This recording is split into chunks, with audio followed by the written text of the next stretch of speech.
আসসালামু আলাইকুম রহমতুল্লাহি ওয়া বারাকাতুহু। ইন্নাল হামদুলিল্লাহ। আজকে পবিত্র ঈদুল ফিতর দিন ছিল। পবিত্র ঈদুল ফিতর উপলক্ষে দেশ বিদেশ থেকে তো অনেকেই আলহামদুলিল্লাহ মহব্বতের লোকজন ভালোবাসা প্রকাশ করছেন, খোঁজখবর নিছেন, আনন্দ বিনিময় করছেন। শুধু এতটুকু বলি ভিডিওর মাধ্যমে, আমার জীবনের সবচেয়ে আপন একটা সন্তানের কাছে তার মা বাবা। তো আমার মা বিগত কয়েক মাস আগে আল্লাহর ডাকে সাড়া দিয়ে চলে গেছেন। মাকে খুব মিস করতেছি। যে যতই আন্তরিকতা প্রকাশ করুক বা খোঁজ খবর নিক, তো মায়ের সমপরিমাণ কেউই না। আল্লাহ পাক যেন আমার মাকে জান্নাতুল ফেরদৌসের বাসিন্দা বানান, আমিন।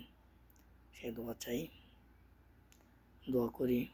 তো ভাই, যাদের মা বাবা বেঁচে আছেন, যাদের মা নামক এই জিনিসটা আছেন, সবাই কদর করবেন, মায়ের প্রতি যত্নশীল হবেন। মা বাবা অমূল্য রত্ন।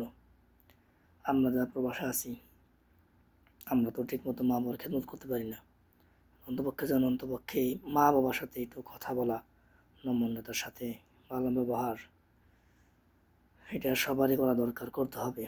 কোরআনে আল্লাহ তাআলা মা বাবার সাথে সৎ আচরণ করতে আদেশ করা হয়েছে। আল্লাহ তাআলা যেন প্রত্যেক সন্তানদেরকে মা বাবার সাথে সদা সর্বদা সৎ আচরণ করতে দান করেন, আমিন। আমরা যারা সন্তান আছি, এটা সব সময় মাথায় রাখবো, কখনো যেন মা বাবার সাথে আমাদের বেদবি না হয়। অনেক ছেলে সন্তানের কথা শুনি, মা বাবার কথা শুনে না। মা বাবা লেখাপড়ার কথা বলে তো লেখাপড়া করে না, মোবাইল কম চালাতে বলে, কিন্তু ছেলে সন্তান সেটা শুনে না। তো এটা যেন না হয়, যেন আমার ভিডিও দেখবেন যারা ছোট বয়সের আছেন, সবাই সাধ্যের বাইরে কিছু চাবেন না মা বাবার থেকে, সাধ্যের বাইরে কিছু আবদার করবেন না।